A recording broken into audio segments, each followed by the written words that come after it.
Greetings and welcome to Logic. There are some mysteries to how ancient cultures built their polygonal stone walls. Some work is quite clearly done by trial and error, but some still appears almost too perfectly cut to have been done by trial and error alone. So in this video we'll be taking a look at how acidic substances are used to dissolve certain rocks and asking the question, did some ancient cultures use acidic substances to help fit their stones together? Let's dig in. First, I want to mention a paper published by Helmut Trebuch on the possibility of the Inca using acid mine water to help shape some of their polygonal stone work after already being roughly carved into shape, as it's the only published paper I've seen talking about this possible hypothesis. But what if it was even easier than having to source acidic mine water and ancient cultures could have just made it themselves? And how possible was this? These days, a common practice for rock and mineral enthusiasts is to use acidic substances to dissolve rocks to expose something trapped within, like valuable metals or gems or fossils for example, without having to pound at the rock to break it open and potentially damaging the desired item inside. It's a very clever idea that is frequently practiced in our modern times.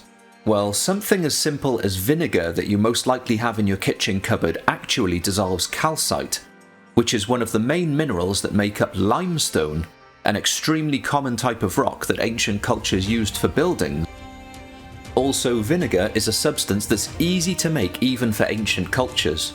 Vinegar was known early in civilizations thousands of years ago as it can be produced as the natural result of exposure of beer and wine to the air, because acetic acid producing bacteria are present globally, and acetic acid is the acidic compound in vinegar.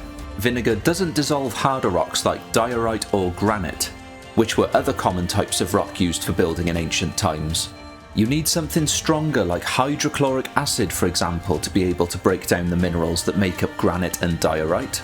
But even that doesn't seem very practical, as hydrochloric acid would take days to dissolve the feldspar in granite, and it wouldn't affect the quartz. But acids also work faster when heated, so exposure to the sun may have helped speed up some of the process.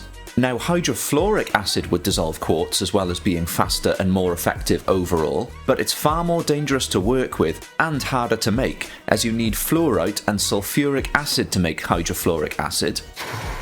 Fluorite crystals may have been quite easy to source, but could ancient people have known about sulfuric acid? We just don't know, but it's not completely out of the realms of possibility. Hydrochloric acid would have been the best option and is very effective on limestone, and works much faster than vinegar. Limestone was used for the walls in Sacsayhuaman, for example. Due to the practice of chemistry, we know that one way to make hydrochloric acid is by mixing sodium, or salts, with vinegar. So this already makes it appear possible that the ancients could have made hydrochloric acid, as these ingredients were readily available to them. The main challenge would have been storing and transporting it, as they would need to use a container made from an inert metal like silver or gold, for example, which hydrochloric acid doesn't react with. And of course, we have found silver and gold bowls and jars attributed to Andean cultures like the Incan Empire and many ancient cultures around the world over time.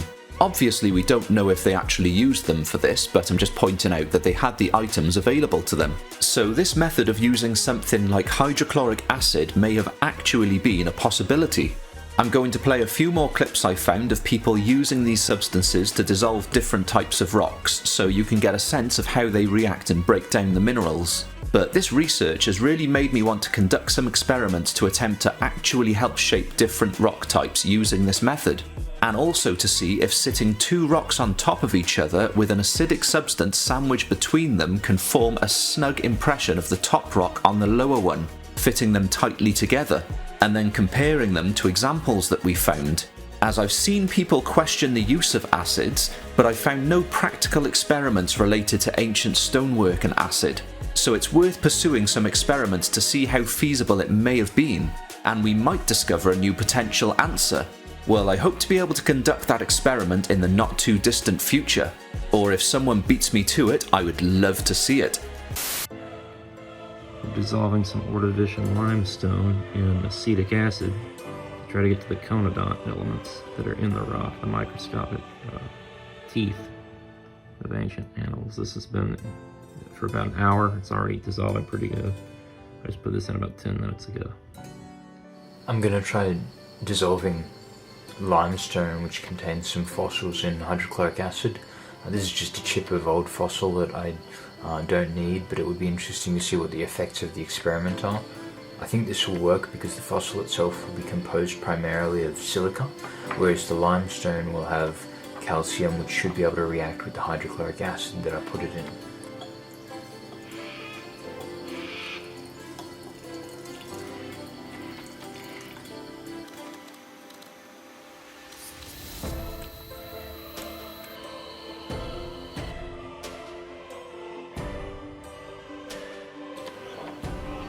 As you can see, a fairly large amount of rock has been dissolved away. We've used just under 200 mils of hydrochloric acid. I picked up this rock last week metal detecting. Here's a good signal. It seemed like a pretty good one.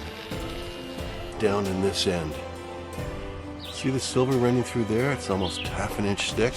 We're going to stick this bad boy in white table vinegar to etch away or dissolve some of the calcite, leaving behind silver. The acid, acetic acid in the vinegar, will affect the calcite. It does not affect silver. The bubbles show that the acid in the vinegar is dissolving the white calcite.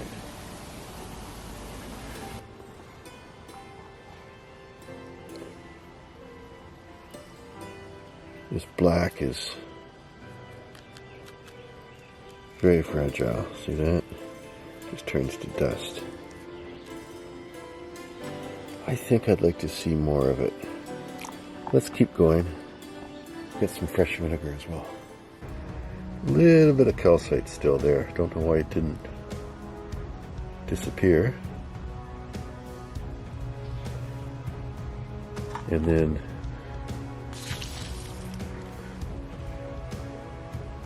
in the water.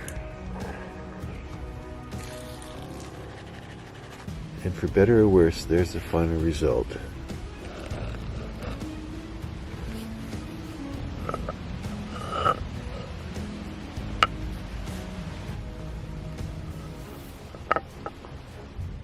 This was from a copper mine in northern Ontario. You could see the green and other stuff in there. So what do you see in this rock? I'm thinking dolomite, hematite. Here's another sample from the same rock. And you can see an awful lot of pyrite in there. This one, the green, I think it's copper, maybe calcite. There's the pyrites again. And what I'm going to do is stick that in uric acid just to see what happens. Find some uric.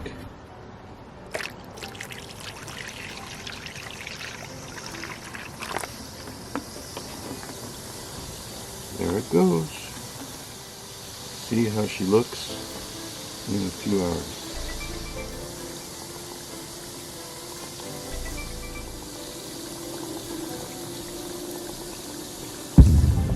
Here they are out of the acid. You can see that the pyrite survived, and so did the hematite. This one's even better for the hematite. And then the big one. Okay, two self-collected rocks. The white is calcite. This one actually has some pyrite exposed on both edges. So high hopes for this rock. Pyrite, maybe something else in there. Be nice to see. This one, you can see the green, which I think was epidote, and just a little shelf right here of pyrite and some kind of black mineral. Not quite sure what it is.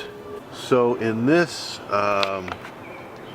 bucket, what I've got is the cheapest vinegar that I could find. And all I'm gonna do is put them in. The vinegar is probably 5% acid. And leave them there for perhaps a week. You can see they're not even bubbling, they're not doing anything. but it'll take some time. I'll be patient, and let's see how well the calcite dissolves. Okay, so this is day 2. I'm going to refresh the fluids again, put more vinegar in. Now this one is kind of cool. The pyrites are starting to be exposed. We'll put this back in and see what happens. So here's the first rock. I think it turned out kind of neat. Let me get it to the sun. With the green, almost like a little forest there of crystals. And then the black with the calcite in here and just a tiny little bit of barite inside. Isn't that cool? I wonder if I can focus a bit better. Well, you know what I'll do? I'll take some snaps of it. And then there's the other side of the rock. Nice delineation between the green and the black, with more barite up in here, if you can see. Well, no, right up in here. All right, let's look at the other rock. Well, if you like pyrite, this rock turned out kind of neat. So that was a deeper look into the hypothesis around if ancient cultures could have used certain acids to help the fit and finish of their cyclopean walls. This has definitely got me thinking about the possibility more, and I look forward to conducting an experiment to see how feasible it is. If someone manages to conduct experiments with this before I do and you see it, please comment the uploader's name and the video title to my pinned comment on this video so I can check out the results. So what do you think? I would love to hear your thoughts in the comments below. Well, thank you very much for watching. Please subscribe, like and share this video. Please also consider supporting me on Patreon or become a channel member so I can dedicate more time to the channel. Have an amazing day and I'll catch you in the next one. Take care of yourselves out there.